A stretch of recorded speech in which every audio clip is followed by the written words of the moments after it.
یعنی اگر تو جے آئی ٹی بنتی ہے اور ان کے پارٹی کے اراکین جن کے نام آئے ہیں ان کی سپیڈی ٹرائل ہوتی ہے اور صرف ان کو عہدے سے نہیں ہٹایا جاتا اور کسی اور جگہ ایڈجسٹ نہیں کیا جاتا بلکہ ان کو سزا ہوتی بھی نظر آتی ہے. نہیں، یہ تو مطالبہ سراج الحق صاحب بھی کر رہے ہیں نا کہ جن لوگوں کے نام آ گئے ان کو چاہیے کہ وہ خود ہی مستعفی ہو جائیں، لیکن ایسا کبھی ہم نے ہوتا ہوا دیکھا نہیں ہے. ہمارے ہاں ایسا کلچر کبھی نظر نہیں آیا. ہمارے ملک کی سیاست کا یہ کلچر ہے ہی نہیں. اچھا، اگر اخلاقی طور پر یہ لوگ اتنے بلند سطح پہ ہوں تو وہ اس طرح کی غیر قانونی اور غیر آئینی اقدامات کریں ہی نہ. انہیں اپنی ملک کی، اپنے وطن کی، اپنی قوم کی، اپنی ذات کی، اپنی پارٹی کی عزت اگر عزیز ہو تو وہ ایسے کام ہی نہ کریں. چونکہ ان کا وہ معیار ہی نہیں ہے اخلاقیات کا، اس لیے ان سے یہ توقع کرنا ہی عبث ہے.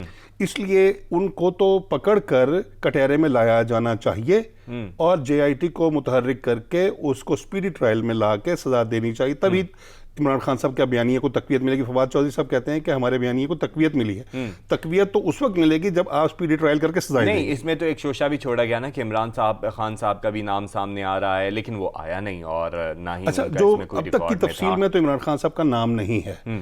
اگر کہیں کسی تفصیل میں آ گیا تو وہ اتنا اہمیت اختیار نہیں کرے گا کیونکہ وہ ضمناً ہی ہوگا. اگر وہ اہم ہوتا تو وہ پہلے ہی، کیونکہ نہیں، میں آپ جو بات کر رہے ہیں نا وہ ذرا کے حوالے سے، تو فواد چودھری صاحب، شہباز گل صاحب بھی یہ کہتے ہوئے نظر آتے ہیں، جیسے فواد چودھری صاحب ڈیفینڈ کر رہے ہیں کہ ہمارے بیانیے کو تقویت مل رہی ہے، تو دوسری جانب شہباز گل صاحب کہتے ہیں کہ ہمارے کسی وزیر کی یہ جو غلطیاں ہیں اس کے ذمہ دار ہمارے وزیر اعظم صاحب تو ہو نہیں سکتے. لیکن کیا آپ کو نظر آتا ہے کہ تحقیقات اسی طریقے سے ہوں گی جس طریقے سے کہا جا رہا ہے؟ کیونکہ وزیر اعظم صاحب نے کہا کہ ہم اس کو خوش آمدید کہتے ہیں. اچھا، وزیر اعظم تو واقعی ان کے کیے کے ذمہ دار نہیں ہیں، لیکن وزیر اعظم اس بات کے ذمہ دار ضرور ہیں کہ اب ان کو اکاؤنٹیبل ٹھہرائیں اور ان کی تفتیش ہو، ویسے ہی تفتیش ہو، ویسے ہی جے آئی ٹی بنے جیسے نواز شریف کے زمانے میں بنی تھی، اور اتنی ہی باریکی کے ساتھ ان کی تفصیلات کو سامنے لایا جائے. اور وہ ظاہر ہے کہ جب وہ گلٹی ہوں گے تو سزا ہوگی. اگر تو ان کو سزا ہوئی تو اس سے عمران خان کے بیانیہ کو، عمران خان صاحب کے موقف کو اور عمران خان کی گرتی ہوئی ساکھ کو بہت سہارا ملے گا اور آئندہ الیکشنز میں وہ مائلیج لیں گے. اور اگر ایسا نہ کر سکے تو عمران خان کی بالکل پارٹی کولیپس ہو جائے گی اور آئندہ الیکشن زیادہ دور نہیں ہے، اور اس پینڈورا باکس کا سب سے بڑا امپیکٹ عمران خان اور پی ٹی آئی پہ پڑے گا. صحیح، لیکن اس کے اندر جو ان کے اتحادی بھی شامل ہیں، اپنی پارٹی کے بندے تو ہیں ہی ہیں، لیکن ان کے اتحادی بھی بہت سے اس کے اندر شامل ہیں، اور لیکن جو ان کی وزارتوں میں موجود لوگ ہیں ان کی طرف سے بھی بیانات آنا شروع ہو گیا. عدیم خان صاحب کہتے ہیں کہ میری جتنی بھی پہلے چیزیں تھیں وہ ساری ڈکلیئر ہیں، ہر بار وہ لیکس آتی ہیں اور اس کے اندر وہ آف شورز ہو جاتی ہیں. اور اسی طرح شوکت ترین صاحب کے بیانات بھی آنا شروع ہو گئے ہیں اور دیگر لوگ بھی کے بیانات آنا شروع ہو گئے ہیں کہ ہمارا تو ایسا کچھ بھی نہیں ہے. لیکن نہیں، ایسا نہیں ہے. دیکھیں، یہ ایک بہت بڑا فورم ہے جس میں دنیا بھر کے انویسٹیگیٹو جرنلسٹ شامل ہیں جو پروفیشنل ہیں. پاکستان کے جرنلسٹ جو عمر چیمہ جیسے انویسٹیگیٹو جرنلسٹ شامل ہیں، تو یہ لوگ پروفیشن پہ کمپرومائز نہیں کرتے. ان کی تفتیش کے بعد، ان کی فائنڈنگز کے بعد، ان کی ریسرچ کے بعد یہ تمام تفصیلات آئی ہیں. سیاستدان تو بہرحال جھوٹ بول لیتے ہیں، لیکن صحافی جو اس کی انویسٹیگیشن میں شامل ہیں وہ جھوٹ نہیں بولتے. ان کا کیریئر، ان کا کام ہی ہے. تو میں نہیں سمجھتا کہ شوکت ترین صاحب یا مونا سلائی صاحب یا یہ باقی احباب جن کے نام آئے ہیں وہ کہیں کہ جی ہمیں ملوث کیا گیا ہے. آپ ملوث کیا گیا تو آپ پہ الزام ہے، آپ جے آئی ٹی بنائیں اور ان کی تفتیش کر کے دودھ کا دودھ پانی کا پانی کر دیں. دودھ کا دودھ پانی کا پانی کر دیں، اور بالکل ایسا ہی ہونا چاہیے. نوید صاحب، یہاں پر ہم بریک پہ جا رہے ہیں. ناظرین، بریک پر جا رہے ہیں، واپس آئیں گے تو شوکت ترین صاحب کے حوالے سے بات کریں گے، کیونکہ ان کا نام بہت زیادہ گردش کیا اور ان کی طرف سے بیانات بھی آئے، تو ان کے لیے کتنا بڑا خطرہ ہے. وزیر خزانہ ہے ہمارے، اس پر بات کریں گے. ہمارے ساتھ رہیے گا. ویلکم بیک جی. ناظرین، بات ہو رہی ہے پنڈورا لیکس کے اوپر، اور حکومت کے اندر جو موجود افراد ہیں ان کا اس کے اندر نام آنا بہت زیادہ قابل تشویش بات ہے. اور وزیر خزانہ شوکت ترین صاحب کا نام جب سے اس میں گردش کیا تو ان کی طرف سے بھی بیانات آنا شروع ہو چکے ہیں. خسرو بختیار صاحب کا بھی نام آیا، لیکن خسرو بختیار تو پہلے بھی بہت سے اسکینڈل جو ہیں وہ دیکھ چکے ہیں، اور پھر اس کے بعد جو ان کی وزارتیں ایک سے دوسری جگہ تبدیل ہوتی رہی ہیں. اس دفعہ دیکھنا ہے کہ ہوتا کیا ہے. لیکن شوکت ترین صاحب کے حوالے سے بات کریں گے، کیونکہ انہوں نے ایک بات کہی جو کہ قابل غور ہے. انہوں نے کہا کہ اسٹیٹ بینک کی اجازت سے 2 کمپنیاں کھولی گئیں اور پھر اس کے بعد وہ بند بھی ہو گئیں. تو کیا ایسی اجازت کے امکانات ہوتے ہیں نوید امان صاحب؟ اور پھر اس کے بعد ابھی سینیٹر بھی بننے جا رہے تھے شوکت ترین صاحب, تو کوئی خطرہ محسوس ہو رہا ہے؟ اچھا, خطرہ مجھے اس لیے محسوس نہیں ہوتا کہ جب وہ سینیٹر منتخب ہونے کے پروسیس کے قریب ہوں گے اس وقت تک تو حکومت تو ان کے خلاف کو جی آئی ٹی ہی متحرک نہیں کرے گی. اچھا, وہ ان کو کے پی سے سینیٹر منتخب کروا لیں گے اور اس کے بعد جو جے آئی ٹی ہوگی وہ ان کو بچا کے رکھیں گے, باقیوں کے خلاف ہلکا دھیرے دھیرے متحرک رکھیں گے اور اس کو سلو ڈاؤن رکھیں گے. اچھا, وہ 2 سال میں جے آئی ٹی پورا ہی نہیں کر سکے گی. اچھا, نہیں یہ بالکل آپ کو لگ رہا ہے کہ ویسے اس کی انویسٹیگیشن نہیں ہوگی جیسے پاناما لیکس کے اندر انویسٹیگیشن ہوئی تھی اور بڑی تگڑی قسم کی جی آئی ٹیز بنائی تھی, بڑے ٹرائلز ہوئے تھے, عدالتوں کے باہر رش لگا رہتا تھا اور بڑے بڑے لوگوں نے اس میں بڑا نام کما لیا. نہیں, یہ نواز شریف صاحب کے زمانے والی جے آئی ٹی بھی نہیں ہوگی اور وہ ویسی انویسٹیگیشن نہیں ہوگی. اور میں نے کہا نا, جو پینڈورا لیکس ہے یہ پاناما لیکس سے بہت کم ہے. اچھا, بس صرف یہ ایسے ہی کہا جا رہا ہے, اس کے حجم کی وجہ سے یہ کہا جا رہا ہے کہ یہ بڑی لیکس ہیں؟ ہاں, وہ اس لیے کہا جا رہا ہے, ورنہ یہ اتنی افیکٹو نہیں ہوں گی اور وہ کوئی تہلکہ خیز نہیں ہے. پاکستان کی سطح تک میں بات کر رہا ہوں. دنیا میں کیا ہوگا اس سے ہمیں کوئی دلچسپی نہیں ہے کہ کینیا کے صدر کے ساتھ کیا ہوگا یا ایکواڈور میں کیا ہوگا, اس سے ہمارے ٹونی بلیئر کے ساتھ کیا ہوگا. تو ہمیں دیکھنا ہے کہ ہمارے ملک پہ کتنا بڑا امپیکٹ پڑتا ہے اس کا. تو شوکت ترین صاحب کو کے پی سے وہ کروا لیا جائے گا منتخب اور وہ وزیر خزانہ بن جائیں گے. اور جے آئی ٹی چونکہ متحرک نہیں ہوگی تو اس لیے اس کی کوئی فائنڈنگ نہیں آئے گی. جب تک فائنڈنگ نہیں آئے گی اس وقت تک ان کو کوئی سزا نہیں ہو سکتی. تو اتنے ٹائم میں 1.5 سال میں یہ ٹائم پورا ہو جائے گا اور اگلے الیکشن کا اعلان ہو جائے گا. اللہ خیر صلی اللہ. یعنی آپ کو یہ لگ رہا ہے کہ اگلے الیکشن تک یہ معاملہ اسی طرح لٹکا رہے گا, لیکن اگر اپوزیشن متحرک ہو گئی, جس طرح محمد زبیر صاحب نے بھی کہا کہ عمران خان صاحب اپنے وزراء کے خلاف جو ہے کارروائی کریں, اور نون لیگ کے دیگر لوگ بھی اس بات کے اوپر زور دے رہے ہیں کہ وہ کارروائی کا آغاز کریں اور اگر کارروائی شروع کرنی ہے تو ادھر سے ہی کریں, تو اپوزیشن کیا افیکٹو ہونے کا کوئی چانسز نظر آتے ہیں؟ اپوزیشن ڈیمانڈ تو کرتی رہے گی, لیکن وہ ہمیشہ کی طرح جیسے وہ ڈیمانڈیں کر رہے ہیں ویسے ہی کرتے رہیں گے. ویسی ہی ہوگی, اور عمران خان صاحب ان کی ڈیمانڈ کو کبھی بھی پورا نہیں کریں گے, کیونکہ اس میں ظاہر ہے کہ ان کی پارٹی کے تمام وزراء اور اراکین اس کی زد میں آتے ہیں اور وہ ان کے خلاف کارروائی کر کے اس وقت اپنی جو ڈوبتی ہوئی کشتی ہے اس کو مزید بھنور میں نہیں ڈبوئیں گے, بلکہ کوشش کریں گے کہ ایسا کاسمیٹک کام ہو جس کا امپیکٹ تو جائے کہ جی بہت کچھ ہو رہا ہے, لیکن نتیجہ خیز نہیں ہوگا. صحیح, نتیجہ خیز نہیں ہوگا. لیکن میں یہاں پر آپ سے ایک اور بات بھی جاننا چاہوں گا, جیسے پاناما پیپرز میں آہستہ آہستہ نام لیکس ہوئے, آپ نے پورے اس سینیریو کو دیکھا, لیکن اس میں بھی کیا وہی طریقہ کار رکھا جائے گا یا جن لوگوں کے نام انہوں نے ریویل کرنے تھے وہ کرتی ہے؟ نہیں, تفصیلات تو آئیں گی, لیکن اصل چیز یہ ہے کہ جو پہلے تفصیل آئی ہے اس تفصیل میں کتنے لوگ پاکستان کے ٹاپ کے شامل ہیں. مثال کے طور پہ کیا نواز شریف صاحب, شہباز شریف صاحب, فضل الرحمان اور عمران خان بذات خود, کیا ان کا ذکر ہے اس میں؟ تو ان کا نہیں ہے. نواز شریف اور وہ لوگ تو پہلے ہی بھگت رہے ہیں پچھلی پاناما کو. اس چیز کو اگر کوئی اٹھائے گا تو وہ مولانا فضل الرحمان صاحب اٹھائیں گے, وہ مائلیج لیں گے تو ان کو فائدہ ہوگا. ادروائز میں نہیں سمجھتا کہ کوئی یہ لیکس کوئی دھماکہ خیز ثابت صحیح, یہ کوئی تہلکہ خیز آپ کو یہ لیکس لگ نہیں رہی. لیکن جیسا کہ آپ نے فضل الرحمان صاحب کی بات کی, اس کے اوپر تو میں آپ سے بیان لیتا ہوں, لیکن فارن فنڈنگ کے حوالے سے بھی حمزہ شہباز صاحب نے اس کیس کو جوڑ دیا. انہوں نے کہا یہ تو بڑی لیکس کھل رہی ہیں, ابھی فارن فنڈنگ کیس کھلے گا تو عمران خان صاحب کسی کو منہ دکھانے کے قابل نہیں رہیں گے, لیکن فارن فنڈنگ کیس ابھی تک اس طریقے سے افیکٹونیس اس پہ نہیں ہوئی نظر آتی اور نہ ہی اس طریقے سے کام ہوتا دکھائی دیتا ہے جس طریقے سے ہونا چاہیے تھا. کیا آپ ایگری کرتے ہیں؟ ہاں بالکل, بات درست ہے.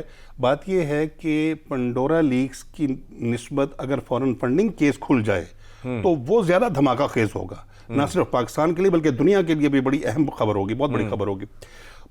جو فارن فنڈنگ کیس ہے پچھلے 6 برس سے وہ داخل دفتر ہوا ہے, اگر وہ اب کسی سٹیج پہ کھلتا ہے اور نتیجہ خیز ثابت ہوتا ہے تو عمران خان صاحب اور پی ٹی آئی کا مستقبل تو غرقاب ہو جائے گا, وہ تو بالکل آپ سمجھیں کہ سمندر برد ہو جائے گا. لیکن اصل چیز یہ ہے کہ کیا وہ فیصلہ اب آنے کا وقت آیا ہے یا ابھی بھی اس کو فائل کو دبا کے رکھا جائے گا. اور میں نہیں سمجھتا کہ یہ ملک کے مفاد میں ہوگا کہ اتنا اہم کیس اور ایک آئینی ادارے کے پاس وہ موجود ہے اور وہ اس کو انہوں نے نہیں وہ تو کہتے ہیں جی وہ تو کہتے ہیں ابھی ہم اس کیس کا فیصلہ کریں گے اور سارا کچھ سامنے آئے گا. اکبر ایس بابر صاحب کی جانب سے بھی بہت سی باتیں کی جاتی ہیں لیکن اس طریقے سے سارے اس کے اوپر اکٹھے ہوتے ہوئے نظر نہیں آتے. بس صرف ایک نام آتا ہے, ایک ہلکی سی ویو آتی ہے اور پھر اس کے بعد وہ ویو جو ہے وہ پس منظر پہ چلی جاتی ہے اور اسی طرح یہ معاملات ایک طویل عرصے سے چلتے ہوئے نظر آ رہے ہیں. لیکن حکومت وقت کہتی ہے کہ ایسے کوئی معاملات ہیں ہی نہیں. ہم نے تو جتنے بھی ہمارے فارن فنڈنگ کے جتنے بھی اثاثے تھے, جہاں جہاں سے ہم نے پیسے لیے, جہاں جہاں سے ہمارے پاس رسیدیں تھیں, وہ ساری ہم نے دے دی. دوسری پارٹی کے پاس کوئی رسید نہیں ہے. نہیں, حکومت اس معاملے میں سچ نہیں بول رہی. ادارے کا ایک اپنا میکنزم ہوتا ہے, اس کا ایک اپنا کام ہوتا ہے. یہ نہیں ہوتا کہ آپ نے کوئی کیس دائر کر دیا, اب آپ کی ذمہ داری ہے کہ آپ ملزمان کو پکڑ کے ادارے کو پیش کر دیں. یہ آپ کا کام نہیں ہے. اداروں کا کام ہے کہ وہ تفتیش کریں, وہ پروب کریں, اس کو وہ چھان پھٹک کریں, وہ فیصلے کی فائنڈنگ کا فیصلہ کریں, فائنڈنگ سامنے لائیں. لیکن 6 سال میں اگر ادارہ کوئی کسی وجہ سے بھی نہیں کر سکا ہے تو ادارے کا کام ہے کہ یا تو اس کو ڈسمس کر دے کیس کو, وہ کہہ جی یہ قابل سماعت نہیں ہے, فارغ ہو گئے. اور اگر ایسا ہے کہ وہ اس کے اوپر سماعت ہو رہی ہے تو اس کو سپیڈ اپ کریں. بھائی اس پر قوم کا پیسہ لگا ہوا ہے, قوم کا وقت لگتا ہے, قوم آگے جانا چاہتی ہے, قوم ہیجان میں کیوں رکھی ہوئی ہے آپ نے. صحیح, یعنی اس کے اوپر فیصلہ ہونے کی بہت زیادہ ضرورت ہے اور جب کیس کھلے گا تو ہی منظر عام پر چیزیں واضح ہو کے نظر آئیں گی تو پتہ چلے گا کہ اپوزیشن کا جو بیانیہ ہے وہ کتنا تقویت رکھتا ہے اور ان کی باتیں جو ہیں وہ کتنی مستند ہیں. بریک پر جا رہے ہیں, واپس آئیں گے تو پی ڈی ایم کے حوالے سے بات کریں گے تھوڑی سی, کیونکہ پی ڈی ایم بھی متحرک ہوتی جا رہی ہے اور فضل الرحمان صاحب جو ہیں وہ کتنا مائلیج لیتے ہیں اس پنڈورا لیکس کا. ہمارے ساتھ رہیے گا.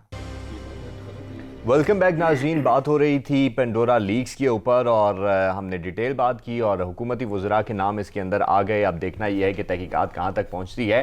لیکن فضل الرحمان صاحب جو ہیں وہ پی ڈی ایم کو دوبارہ متحرک کرنے جا رہے ہیں. پی ڈی ایم کی بتی گل ہوتی ہے, بجھتی ہے, جلتی ہے اور تمام صورتحال آپ کے سامنے رہی ہے. تو نوید امان صاحب, پی ڈی ایم کا اجلاس جو ہے وہ 11 اکتوبر کو طلب کیا جا رہا ہے, تو پنڈورا لیکس سے کتنا مائلیج لیں گے فضل الرحمان صاحب, کوئی نظر آتا ہے یہ آپ کو؟ اور پی ڈی ایم جماعتوں نے جو سفارشات تیار کی ہیں, کیا اس دفعہ اسٹریٹجی ہوگی یا پھر وہ اسی طرح ہی بس آئیں گے اور پھر غائب ہو جائیں گے ایک لمبے عرصے کے لیے؟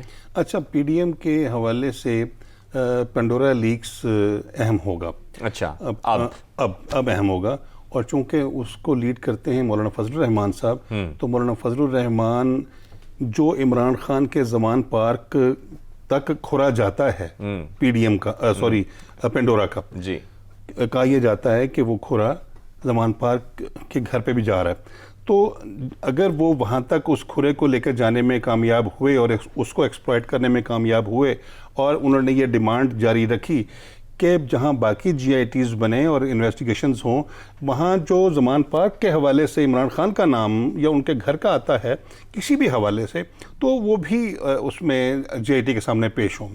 اگر وہ اس میں کامیاب ہوئے تو یہ بڑی دلچسپ ڈیولپمنٹ ہوگی, چاہے وہ نتیجہ خیز ہو یا نہ ہو, لیکن یہاں تک کہ وہ ہنگامہ خیز ضرور ہو سکتی. صحیح. تو ہم شہباز شریف صاحب سے تو کسی قسم کی توقع نہیں رکھتے کہ وہ اس کو ہوا دیں گے, لیکن مولانا فضل الرحمان ضرور دیں گے, اور وہ جتنی ہوا دیں گے اس کا فائدہ ان کی کانسٹیٹوئنسی میں ضرور ہوگا اور کے پی میں ضرور ہوگا ڈی آئی خان کے حوالے سے, کیونکہ وہاں پر عمران خان ان کے مد مقابل الیکشنز میں بھی آتے ہیں, تو اس لیے وہ وہاں پہ مائلیج ضرور لیں گے. نہیں, 11 اکتوبر کا اجلاس جو طلب کیا گیا ہے یہ کتنا افیکٹو ہوگا؟ کیا واقعی پی ڈی ایم دوبارہ سے متحرک ہوگی؟ اس کے متحرک ہونے کے چانسز ہیں یا نہیں ہیں؟ کیا صورتحال بنتی ہوئی نظر آتی ہے؟ کیونکہ کہا جا رہا ہے کہ اب مخالف جو ہے مظاہرے اور جلسوں ریلیوں کی تجویز دیں گے, جو پہلے بھی وہ کرتے رہے, لیکن اب اس تمام صورتحال میں ایک چیز قابل غور ہے کہ اس میں سے اب استعفے مائنس ہو چکے ہیں. اس میں پی ڈی ایم کے معاملات میں تو سبھی کچھ مائنس ہو گیا. اچھا, میں یہ سمجھتا ہوں یہ سوائے کارروائی کے اور کچھ نہیں ہے. 2 چیزیں اہم ہیں, ایک تو مہنگائی بہت زیادہ ہے ملک کی معیشت کے حوالے سے, اور تیسری چیز ہے ملک کے دفاع کے حوالے سے, فارن پالیسی کے حوالے سے. اگر پی ڈی ایم نے ان نکات پہ اپنی تمام جدوجہد کو مرکوز نہ کیا تو نہ پی ڈی ایم کو فائدہ ہوگا اور نہ ہی ملک اور قوم کو فائدہ ہوگا. جو گوادر میں احتجاج ہوا ہے, اگر پی ڈی ایم اس احتجاج کے مومنٹم کو چیک کرے تو میں یہ سمجھتا ہوں کہ پی ڈی ایم کے تمام 1.5 سال کی ایفرٹ ایک طرف اور گوادر میں ہونے والے احتجاج کا جو مومنٹم ہے اور جو اس کا والیوم ہے وہ ایک طرف ہے. تو عوام مانگتی ہے اپنے ایشوز پر آواز. اگر تمام پولیٹیکل پارٹیز جو پی ڈی ایم کے اندر موجود ہیں انہوں نے عوام کے ایشوز کے اوپر آواز بلند نہ کی تو ان کو کوئی فائدہ نہیں ہوگا. صحیح, ان کو کوئی فائدہ آپ کو نظر نہیں آ رہا. عوامی ایشوز کی میں بات کرتا ہوں, عوام کی بھی بات کریں گے کیونکہ ہم عوام کے لیے ہی بیٹھے ہیں. لیکن وزیر اعلیٰ بلوچستان جام کمال صاحب بھی بڑے متحرک ہو چکے ہیں, شہباز عثمان بزدار صاحب بھی بہت زیادہ متحرک ہو چکے ہیں اور بڑی ملاقاتیں چل رہی ہیں. تو ان ملاقاتوں کے کیا اثرات آپ دیکھ رہے ہیں, یا پھر یہ صرف محض اپنی کرسی بچانا ہے کیونکہ یہاں پر عوام کہیں پہ نظر نہیں آئی؟ یہ کرسیاں ہی بچانے کے لیے متحرک ہو رہے ہیں, اور اس میں کسی بھی دونوں جگہ پہ, دونوں صوبوں میں دونوں وزرائے اعلیٰ نے اپنی تمام بھاگ دوڑ میں, جد و جہد میں کہیں ایک دفعہ بھی بات نہیں کی کہ وہ عوام کے مسائل کے حل کے لیے بھاگ دوڑ کر رہے ہیں. وہ اپنی کرسی کو بچانے کے لیے کر رہے ہیں, اور یہی اس ملک کی سیاست کا المیہ ہے کہ اپوزیشن کو دیکھ لیجئے تو وہ عوام کی بات نہیں کرتی. اپوزیشن میں خاص طور پہ جو پی ڈی ایم میں موجود پارٹیز ہیں انہوں نے عوام کی قطن کوئی بات نہیں کی, عوام کے لیے بالکل نہیں نکلتے. عوام مر رہی ہے وہ بات ہی نہیں کرتے, ملک پھنسا ہوا ہے وہ بات ہی نہیں کرتے, ملک کی خارجہ پالیسی, ملک کی معاشی پالیسی, ملک کی جو اصلاحات کے حوالے سے وہ بات ہی نہیں کرتے. تو عوام اور ملک اور وطن کہیں بھی نہیں ہے, چاہے وہ اپوزیشن ہو یا وہ حکومت کے حوالے سے آپ دیکھیں تو حکومت ہر معاملے سے لا تعلق ہے. یعنی حکومت کا کام, آپ حکومت ہوتی بھی کہیں نظر ہی نہیں آتی. حکومت کی ریٹ ہم پہلے تو فاٹا میں, کے پی میں, بارڈرز کے اوپر ہم کہتے تھے کہ وہاں ریٹ نہیں ہے. اب ہمیں خاص طور پہ جو سب سے بڑا صوبہ ہے پنجاب, ہمیں حکومت کی ریٹ پنجاب میں نظر نہیں آتی. وہاں پہ ہونے والے قتل و غارت اور وہاں پہ قبضے اور وہاں پہ مہنگائی کا بڑھ جانا اور وہاں پہ چیزوں کا قابو سے باہر ہو جانا. مہنگائی کی آپ بات کر رہے ہیں تو وہ تو حکومت نے ایک موقف دے دیا نا. ابھی آپ نے شوکت ترین صاحب کے بیانات بھی مہنگائی کے حوالے سے سنے ہوں گے. جب پیٹرول کی قیمت بڑھی, پیٹرولیم مصنوعات کی قیمتیں بڑھی, تو انہوں نے کہا پوری دنیا میں مہنگائی ہوئی ہے بھائی, اور مہنگائی اچھی چیز بھی ہوتی ہے. اس طرح کی انہوں نے باتیں بھی کی, اور انہوں نے یہ بھی کہا کہ دوسرے ممالک میں جس ریشو سے مہنگائی بڑھ رہی ہے تو یہاں پر بھی اسی طریقے سے مہنگائی بڑھ رہی ہے. انہوں نے انڈیا کی بھی مثالیں دے دیں, لیکن کسی کی انہوں نے پر کیپٹا انکم نہیں بتائی. دیکھیے یہ ڈھٹائی اور بے شرمی کی بات ہے. اچھا, پوری دنیا میں اگر مہنگائی بڑھ رہی ہے تو وہاں آمدنیاں بڑھ رہی ہیں, وہاں حکومتیں اپنی عوام کی سہولتوں میں اضافہ کرتے ہیں. نہیں, وہ تو فواد چودھری صاحب نے بھی کہا ہوا ہے کہ 75% افراد کی پاکستان میں آمدنی بڑھ چکی ہے. وہ جھوٹ بولتے ہیں. اچھا, عام آدمی کو دیکھیے 75% عوام تو بالکل تباہ و برباد ہو گئی ہے. اب بجلی کے جو بل آ رہے ہیں, آپ بجلی کے بلوں کی آپ دیکھیں تو ایک غریب آدمی کا بل بھی 15-16 ہزار, 37 دنوں کا بل, تو وہ 15,000 سے 25,000 تک بل آ رہے ہیں لوگ. وہ کہاں سے دیں گے جن کی آمدنی زیرو ہو؟ تو آپ یہ دیکھیے کہ جو پوری دنیا کی بات کرتے ہیں تو ان ممالک میں حکومتیں اپنی عوام کو آسائش دیتی ہیں, ان کو جو ٹیکس کا ریٹرن ہے وہ عوام کے اوپر نظر آتا ہے. پھر آپ مہنگائی کی بات کریں, ورنہ مہنگائی وہاں یوں بڑھتی نہیں ہے, وہاں کنٹرول ہے. مثال کے طور پہ آپ برطانیہ میں دیکھیں, سعودی عرب میں آپ دیکھ لیجئے, جو 20 سال پہلے مہنگائی کی سطح تھی آج بھی وہی ہے. اور برطانیہ میں بھی آپ دیکھ لیجئے ان کی آپ پاؤنڈ کی اسٹرینتھ کو آپ دیکھ لیجئے کہ پاؤنڈ کتنے کا ہو گیا. پاؤنڈ تو نہیں کم ہو رہا نا, روپیہ گر رہا ہے نا. تو جو کرنسی گرے گی وہیں پہ آپ اندازہ کر لیں گے کہ مہنگائی کی کیا صورتحال ہے. ڈالر تو نہیں گر رہا, پیسہ گر رہا ہے, روپیہ گر. آپ یہ دیکھیے کہ ریال اور درہم تو نہیں گر رہا. تو ان ملکوں کی اکانومی بہت مضبوط ہے, وہاں پہ حکومتیں ڈیلیور کرتی ہیں. صحیح, ان کی اکانومی بہت مضبوط ہے اور حکومتیں بھی ڈیلیور کرتی ہوئی نظر آ رہی ہیں. لیکن نتیجہ یہی ہے کہ اگر آپ عوام کو اور عوامی مسائل کو مائنس کر کے چلیں گے, تو چاہے وہ اپوزیشن ہو یا چاہے وہ حکومت ہو, تو جتنے مرضی احتجاج کر لیں آپ, جتنے مرضی دھرنے دے دیں, جتنے مرضی مطالبات کر لیں, یا حکومت جتنے مرضی بیانات دے دے کہ ہم نے سب اچھا کر دیا, ہم بڑی کوششیں کر رہے ہیں, پیداوار بڑی اچھی ہو رہی ہے, حالات بڑے اچھے ہو رہے ہیں, لیکن حاصل کچھ نہیں ہونا. پاکستان زندہ باد. اللہ حافظ.